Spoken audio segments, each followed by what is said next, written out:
respond to what Paul was saying.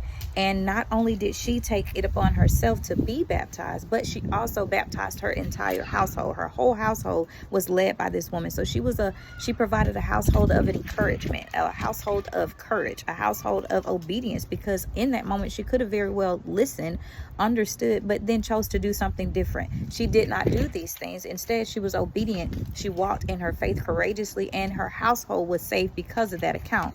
And so when you continue to look at the things that she does, you kind of see that she just keeps going on. She also is one of those people that not only does her works stop there, but she continues to do good works. She was baptized, and then when we go on and we look at the fact that she continues through verse 40, she's a provider, she's a helper. She also aids and she rescues, she encourages, she keeps her merchandise and her merchant availability at bay so that she can be a great provider and contribute to her household. And so we're going to continue reading.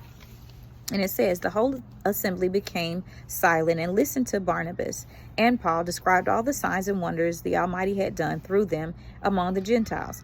After they stopped speaking, James responded, brothers, listen to me. Simon has reported how the Almighty first intervened to take from the Gentiles people for his name.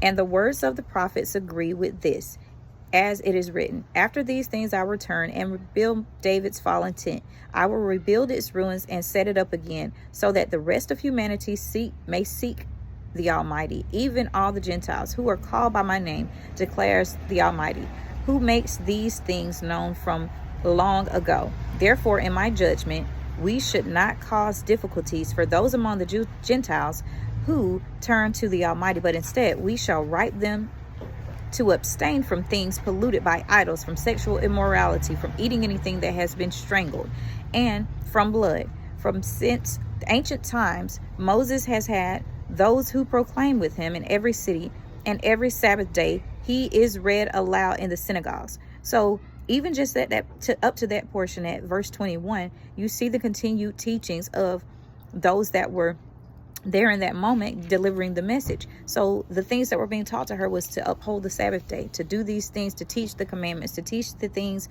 and the laws of Moses.